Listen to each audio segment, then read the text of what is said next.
I'm on a quest to try out every filament in every color. What's up, guys? This is Higgins with Legal Automations. On today's episode, we are taking a deep dive into Giantarm's PLA silk in copper. So I've used Giantarm's filaments before, specifically PLA silk in gold. This is obviously just the copper version. Overall, with this, it's pretty easy to get open, which I do enjoy.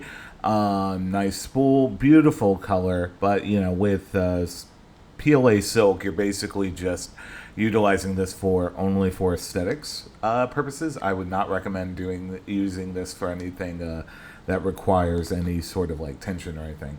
But we always dry our filament here, so I'm going to go ahead and stick this filament dryer. Alright, so if you're new here, we always start out by printing a benchy in the generic settings in Bamboo Studio. In this case, generic PLA silk. This one, as you can see here, should take a little over an hour to get all printed and everything. So we're going to go ahead and send that to the printer, get all the test prints done, and I should see you back here in a jiff. And here are all the test prints. So overall, this is the generic benchy. There was a little bit of stringing that I could not get worked out when I was working with this one. That's sometimes just a reality here. But overall, beautiful color, nice shiny appearance, that kind of thing. So again, very much good for aesthetics. Next up, we had the dimensional cube. This one was printed 40 by 40 by 40 millimeters cubed. No real major issues there. Again, just printed in Spiral Voss mode, everything like that. I did have a slight issue with the temperature tower. It did come apart slightly.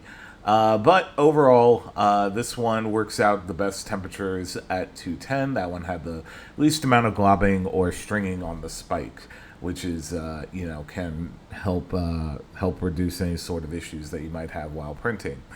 Next up, we had the retraction test. And for this one, the retraction test, very little stringing, no real major issues with that in particular. Next up, we had the max volumetric speed test. And so for this one, the max volumetric speed worked up to 20 millimeters cubed per second. But there was some issues with the slower temperature or slower speed. For whatever reason, it started to break apart, as you can see there at the bottom. And I'll show you a little bit better here in a sec. Yeah, so right there, you can see where it started to break apart. Next up, we had the overhang test. So the overhang test failed, but it failed in a weird way.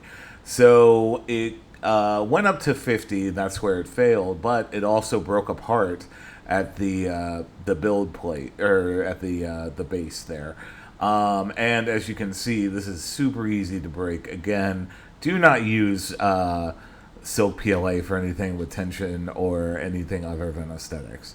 So we got some of those settings dialed in, and we reprinted that benchy. This is one of those instances where I actually probably caused a little bit more issues than just using the generic settings, because you can see the benchy has some issues there at the bow with some of the layer lines and everything like that. So, but everything I did change is down below. So at time of filming, you can pick this up over at Amazon for less than $19, which is pretty good to see. So my overall thoughts are, look, if you're looking for something purely for aesthetics, and you need a copper, this one's pretty good, and you need to work with PLA. This one's pretty good. But basically, for a lot of the printing I do, which is more functional parts beyond the tests, it's not really useful for me. So just buyer beware, I guess. Anyway, that's been Giantarm's Silk PLA in copper. I'd appreciate a like, comment, subscribe if you're into this type of content. It goes a long way for this channel. Anyway, I'm Higgins with Legal Automations. Hope to see you back here next time.